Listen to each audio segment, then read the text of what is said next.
avec notre invité, nous allons évoquer donc ces menaces de la République démocratique du Congo contre la CPI. La RDC a menacé samedi dernier de quitter la Cour pénale internationale. Les menaces ont été proférées donc le samedi dernier, comme je le disais, alors qu'on était à 2 jours d'une décision importante de la CPI sur une peine en appel à l'encontre de l'opposant Jean-Pierre Bemba. Décision finalement rendue par la CPI ce lundi et confirmant la peine prononcée en première instance contre l'ancien vice-président du pays dans une affaire de subornation de témoins.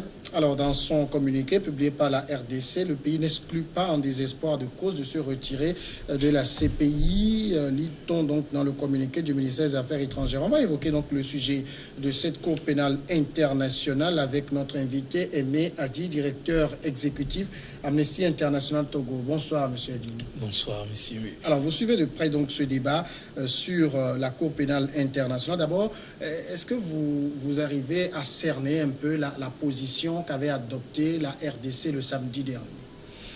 Je pense que c'est toujours pour nous une déception quand les États, face à leurs responsabilités, choisissent tout simplement le dénigrement ou la méthode des menaces. Et je pense que, c'est pas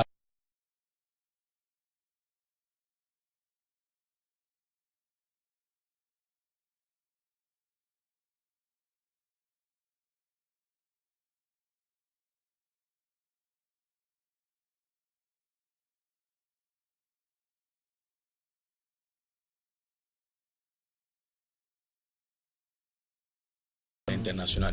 Bien sûr, on peut avoir beaucoup d'interprétations par rapport à toutes ces spéculations, critiques, défis, c'est normal. Toute justice dans n'importe quel pays, comme le dirait quelqu'un, tant que c'est la justice humaine, il y aura toujours des failles. Donc, acceptons-le comme tel.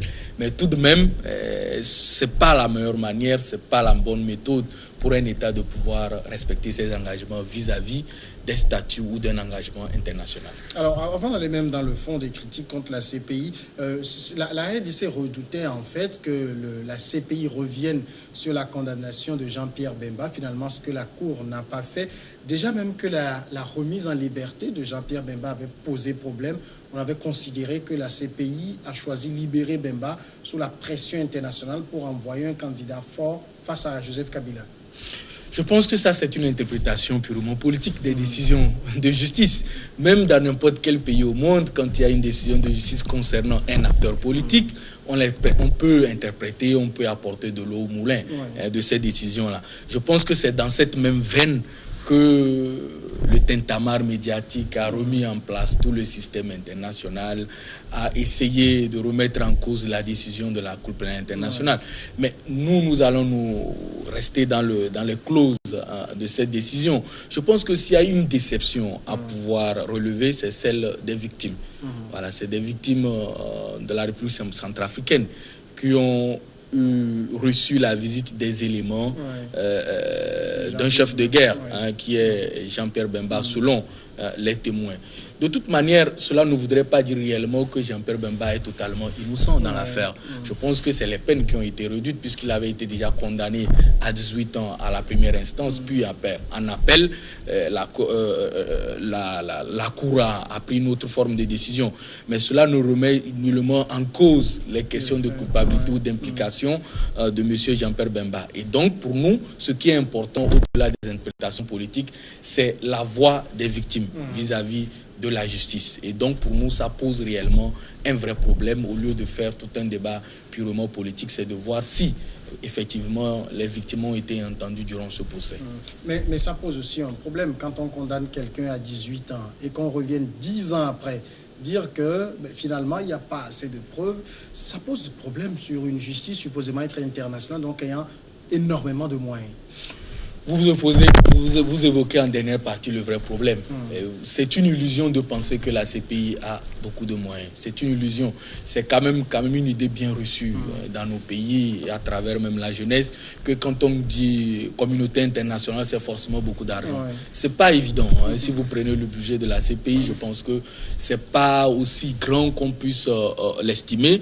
D'ailleurs, il y a des pays comme la France qui ne veulent plus augmenter le budget de la Cour pénale internationale alors que les dossiers sont pendants et d'autres dossiers arrivent davantage. Donc, il y a déjà ce problème de moyens. Deuxièmement, voyez, ce qu'on appelle communauté internationale, c'est pas quelque chose, une bulle imaginaire qui existe quelque part. C'est nos États qui constituent la communauté internationale.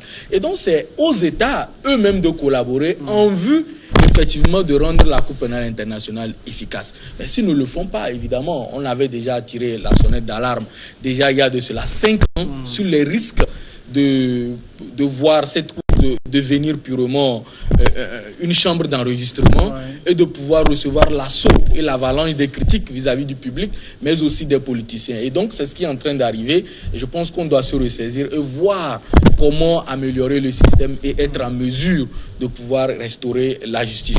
Je pense que c'est dans ce sens-là que même sur ce plateau, j'avais évoqué les propositions qui étaient là vis-à-vis de la Cour pénale internationale. Nous pensons que c'est une juridiction vraiment utile, mais à un certain niveau. Il est important que nos États eux-mêmes aient des systèmes de justice qui puissent effectivement protéger les citoyens et non plutôt aller contre les citoyens. Mais aussi au niveau régional, qu'on ait des juridictions capables de pouvoir prendre en charge un certain nombre de dossiers. Il ne faut pas plutôt qu'on ait des juridictions où on fait la ségrégation entre les citoyens. C'est-à-dire que vous êtes un politicien, vous êtes au pouvoir, et donc vous avez des garanties, l'immunité. Par exemple, je fais référence au traité de Malabo, adopté par l'Union africaine pour faire face aux défis de la Cour pénale internationale. Ce que nous pensons que ce n'est pas une vraie réponse, ce n'est pas vraiment adapté. Donc, il faut réfléchir à cela et aller de l'avant. Moi, je l'avais dit un jour, il faut faire en sorte que les fonctionnaires de la CPI aillent au chômage bientôt ou changent de métier. Parce que pour moi, elle ne doit pas être une juridiction totalement éternelle. Nos États doivent être en mesure de prendre la relève s'ils le veulent bien. C'est tout ce que moi je pense par rapport à tous ces systèmes-là. En tout cas, cette menace de la RDC est arrivée quelques jours après des menaces là beaucoup plus acerbes des États-Unis contre cette cour-là. En tant que défenseur des droits de l'homme, comment vous avez perçu ces menaces des États-Unis? D'abord, toujours la déception, mais on n'est pas très surpris. Voilà, les États-Unis n'ont jamais signé le statut de Rome, mais par contre, parfois, ils aiment bien qu'on fasse référence à la CPI sur un certain nombre de dossiers. La RDC, on connaît bien les enjeux politiques vis-à-vis de cette cour-là. C'est le plus grand contingent. Le plus grand contingent des dossiers qu'on a à la CPI viennent de la RDC. Donc je pense qu'à un moment donné, le régime était très fier du travail que cette cour faisait. Mais du moment où les autorités constataient que la Cour penchait pour un certain nombre de positions ou de décisions, commençaient par avoir peur. Mais je dis encore une fois, c'est purement une interprétation politique. Il faut probablement lire en détail ce qui a motivé ce type de décision et d'une manière technique pouvoir les commenter. C'est sûr, une décision de justice reste toujours une décision de justice et donc elle peut toujours avoir les conséquences que cela doit avoir. Mais il ne faut jamais profiter de cela pour remettre en cause l'ensemble de l'appareil du système. Imaginez, sans la CPI, que deviendrait aussi le monde? Il faut aussi se poser cette question. Il ne faut pas seulement voir les défis, les problèmes posés par un certain nombre de décisions. Imaginez qu'il n'y aurait pas la CPI. Est-ce que Bemba, un jour, aurait pu être inquiété? Non. Est-ce qu'on pourrait imaginer un jour que des citoyens lambda en Afrique pourraient prendre part à un certain nombre de procès? Donc, je pense que la machine est en route. Il y a des défis, mais ça n'empêche pas quand même de pouvoir espérer que demain sera mieux. Mais ce que vous dites, ça veut dire qu'au-delà même des affaires, de la justice, de cette justice, peut-être qu'elle est humaine, elle n'est pas tout à fait équitable, mais de ce que représente la justice, la CPI, c'est une sorte d'épée de Damoclès?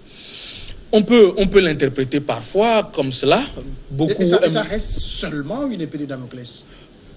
Je ne pense pas. Moi, je vais au-delà. Je pense plutôt que c'est un système aussi, parfois, qu'il faut observer avec une certaine forme de critique, mais en même temps de contribution. Vous voyez, imaginez si c'était en RDC qu'on avait arrêté Bemba pour faire face à la justice congolaise.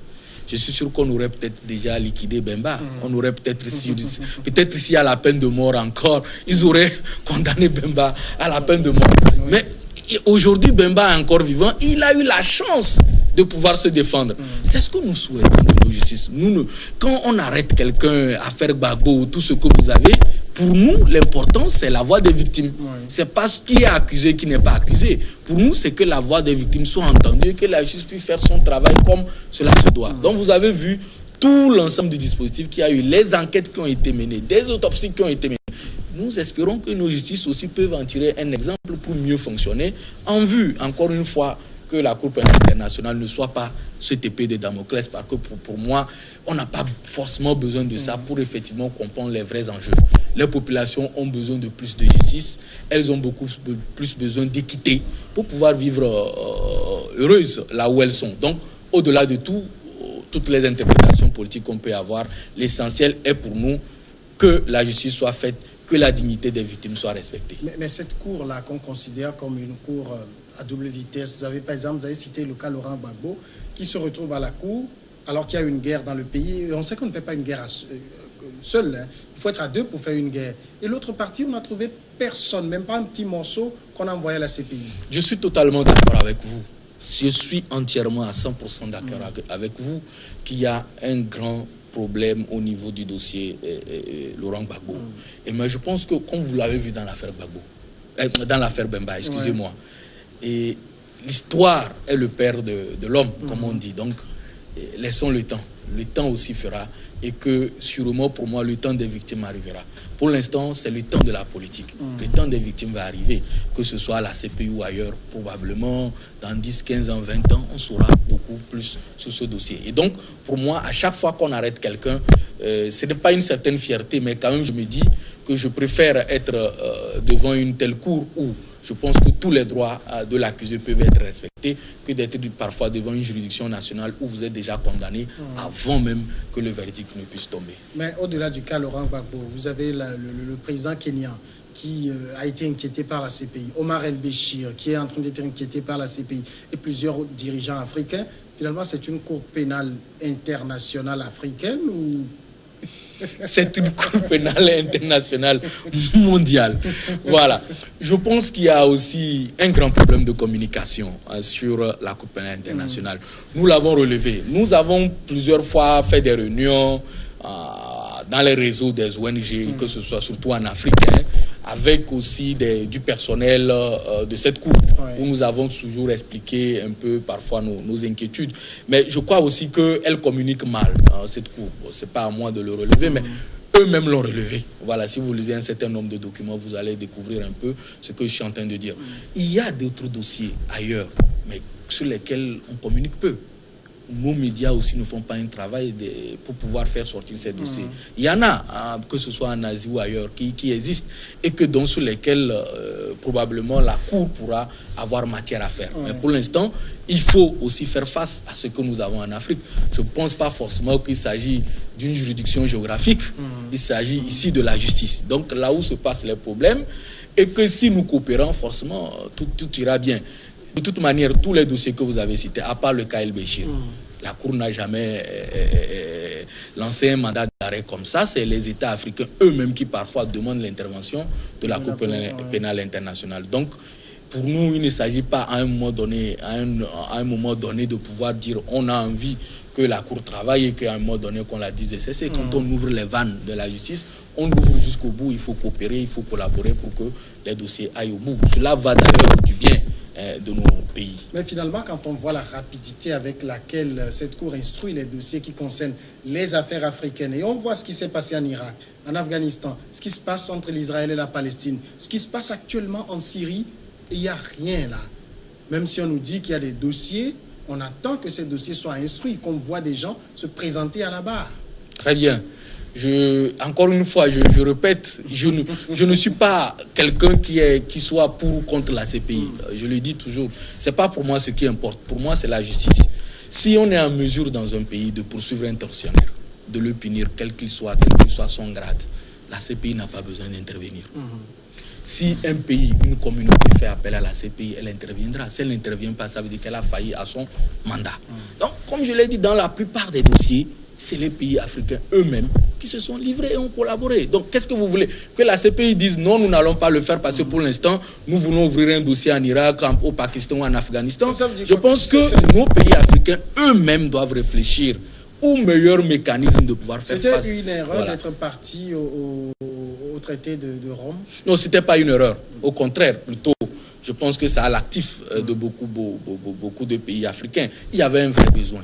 Ce n'est pas parce que maintenant, voilà, on voit un peu une certaine tendance géopolitique qui essaye un peu de remettre sous le boisseau un certain nombre d'acquis au niveau de la justice internationale, mais c'est parce qu'en ce moment, il y avait un réel besoin. On venait de quitter le génocide rwandais, il y avait les questions de Libéria, Sierra Leone et tout, mais vous n'allez pas me dire qu'il fallait se taire. Il fallait réfléchir à de nouveaux mécanismes qui puissent restaurer la dignité des victimes suite à ce type de crime.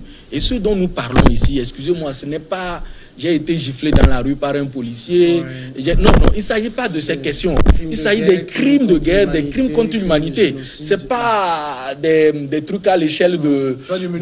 Voilà, non. Il s'agit vraiment des crimes pour lesquels parfois, vous avez même... Le contexte même est tellement favorable. Le système judiciaire n'existe plus. L'État lui-même est totalement en déliquescence. Donc, il faut forcément une autre manière de répondre aux besoins de justice. Parce qu'on a eu les cours ad hoc. Les cours, la Cour pénale pour le Rwanda et tout ça, l'ex-Yougoslavie. Et donc, ça n'a pas vraiment, effectivement, répondu aux besoins généralisés. Donc, c'était vraiment des cours ponctuels qui étaient totalement budgétivores parce que ça ne répondait pas, effectivement, aux problèmes de l'ensemble de la planète. Donc, il fallait réfléchir. C'est un acquis. Même s'il y a un défi, dites-moi, les Nations Unies elles-mêmes posent parfois beaucoup de problèmes quand ça ne nous arrange pas.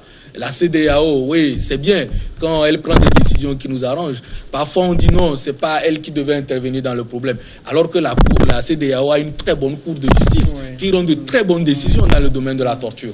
Et donc, je pense aussi que c'est des éléments aussi à relever, à démontrer que nous sommes en mesure de faire face à nos propres défis.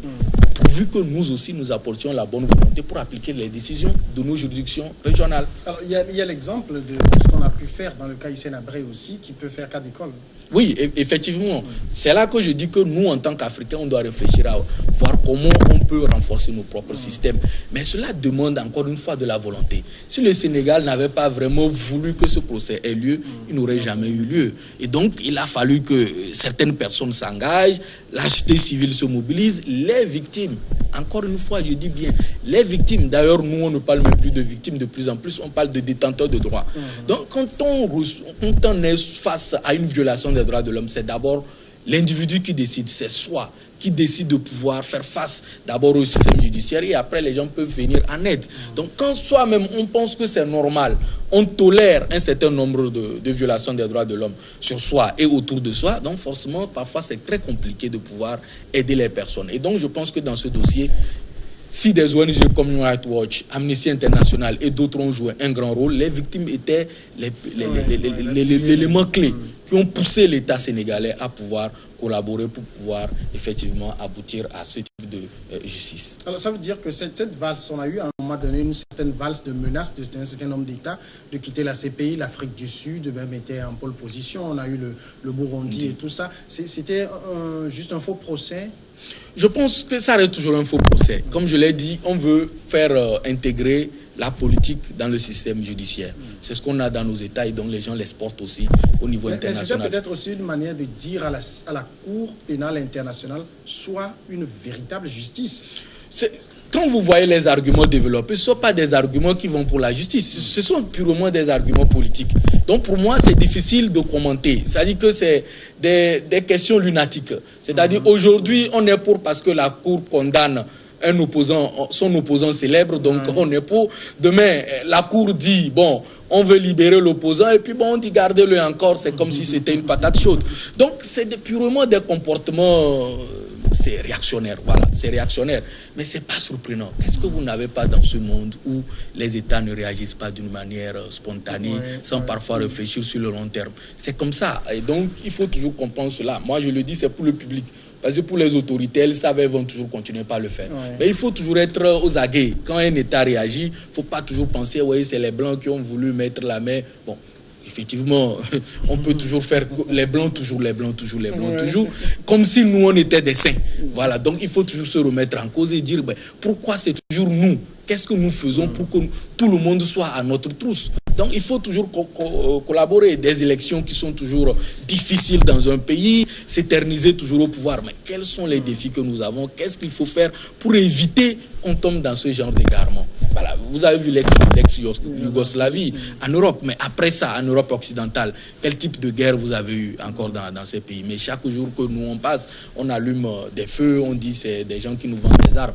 Et nous qui achetons des armes, est-ce qu'on est des cons pour pouvoir dépenser autant d'argent pour s'armer et tuer notre propre population? Donc je pense qu'il y a des questions de responsabilité aussi qui se posent. Voilà, on est dans un monde d'intérêt, il faut qu'on le sache, il ne faut pas qu'on soit dupe. Mais donc c'est à nous de savoir ce qu'on veut pour le bien de nos populations. Et dans les menaces américaines que j'évoquais tout à l'heure, les États-Unis ont eu un mot, c'est une cour illégitime. Alors ça veut dire clairement qu'elle ne recueille pas l'assentiment du plus grand nombre. Bon, effectivement, ils peuvent utiliser les termes illégitime, illégal. On peut ajouter dans le domaine des droits de l'homme ou du droit international, vous avez un certain nombre de mots. Bien. Mais ce n'est pas un raisonnement qui tient la route. Les statuts de Rome sont là, vous pouvez les lire, hein, c'est gratuit. Vous pouvez lire et voir quel est le nombre de pays pour lesquels les statuts rentrent en vigueur et le nombre de pays qui ont ratifié les statuts de Rome. Donc on ne peut pas dire que c'est une cour illégale parce qu'un certain nombre d'autres pays, notamment les États-Unis ou la Chine ou la Russie, n'ont pas adhéré au statut de Rome, donc elle est illégale. Les États-Unis n'ont pas signé la Convention des Nations Unies sur les droits de l'enfant, mais cela ne veut pas dire que cette convention est inutile. On l'utilise et on travaille avec. Donc pour moi, au contraire, ça doit plutôt démontrer au public que ce n'est pas toujours le plus fort qui règne. Parfois, quand même les faibles aussi s'organisent, ils sont en mesure de faire ce qu'ils peuvent faire. Maintenant, si les forts critiquent, bon, tant mieux. Pour l'instant, c'est que la roue avance avec toutes les difficultés. Je ne dis pas que la Cour est exempte de toute forme de critique, ni que c'est le meilleur moyen qu'on a sur la terre pour pouvoir répondre aux besoins de justice des victimes. Mais je dis que c'est quelque chose qui existe. Il faut faire avec. Et si on veut que cela s'améliore, c'est aux États de le faire. Si on veut que la CPI ne remplisse pas son devoir, c'est toujours le rôle des États de faire. Mais en compensation, il faut trouver d'autres mécanismes. Pour l'instant, la Cour y est et elle fait ce qu'elle peut faire. Même si on peut critiquer, on peut toujours avoir à dire par rapport aux décisions de la Cour. Mais l'adhésion au statut de Rome n'est pas aussi une contrainte, on n'est pas obligé de rester. Probablement, vous avez vu ce que le Burundi a fait. Voilà. Et vous pouvez partir, mais quand on le demande, il faut au moins 1 an, comme le stipulent les statuts, avant que cela ne rentre en vigueur. Donc, il ne s'agit pas de dire un beau matin, je veux partir, que le lendemain, vous partez. Voilà, vous êtes liés. Donc, quand vous signez des engagements au niveau international, vous êtes liés par ces engagements. Donc, c'est à vous de prendre les mesures plus tôt pour pouvoir aller vers le respect de ces engagements ou tout simplement vous mettre en porte-à-faux. Mais je ne vois pas aussi pourquoi vous n'évoquez que des arguments purement contre la CPI. Au moment où ces mêmes pays-là menacent, il y a deux nouveaux pays qui aussi vont vers la CPI. Vous avez vu le cas gambien. Oui. Et donc au moment où l'ancien président menacé, l'autre qui vient et qui restaure l'image de la CPI. Donc c'est là le mariage entre justice, droits de l'homme et politique. Et voilà, parfois on les dissocie, mais il y a parfois ce mariage. Le contexte politique aussi engendre une manière de faire, une situation nouvelle qui peut aller pour ou contre une certaine tendance. Qui sait si demain il y a un changement politique au Burundi, on en saurait à ces situations. Peut-être qu'on aurait une autre image. Donc tout ceci, il faut le mettre dans le panier avant de pouvoir avancer des arguments. Malheureusement, c'est les États. Ce n'est pas Amnesty, ce n'est pas Human Rights Watch, ce n'est pas New World TV. C'est les États. Voilà, ce qu'ils veulent faire tout le monde. Il faut les écouter, mais en tant que citoyen, être là aussi comme une force qui parfois pour leur dire que on en a assez, nous voulons autre chose et vous verrez, ça va toujours marcher. Mais ces récriminations peuvent aussi amener les États qui ne sont pas encore partis au statut de Rome à ne finalement jamais y aller. Effectivement, c'est l'analyse. Je pense que voilà, des pays un diplomate m'a dit quelque part que bon, je crois que c'était bien qu'on n'y aille pas. Parce que tout ce que l'avalanche de critiques que nous recevons actuellement, peut-être nous donne raison. Moi, je ne pense pas. Je ne pense pas que cela leur donne raison. Ce n'est pas une bonne raison. Et je dis toujours qu'il faut voir qu'est-ce qu'on vise à travers les statuts de Rome. Quand on est conscient de ce qu'on vise, les critiques, comme je l'ai dit, ce n'est pas toutes les conventions que les Nations Unies ou le Burundi, tout ce que vous avez comme tintamarre de critiques là, sont partis. Mais pourtant, d'autres pays y sont et on travaille avec ces instruments-là. Les États, parfois, sont fiers de pouvoir travailler. Et donc, je pense que ce n'est pas parce qu'ici, il s'agit d'une institution emblématique du système judiciaire mondial qu'on doit vraiment concentrer toutes nos énergies dans la critique, mais plutôt voir l'avenir et voir ce qu'on peut faire davantage. Ça veut dire ce que vous dites, il faut plutôt travailler à améliorer la Cour plutôt que de la vilipender.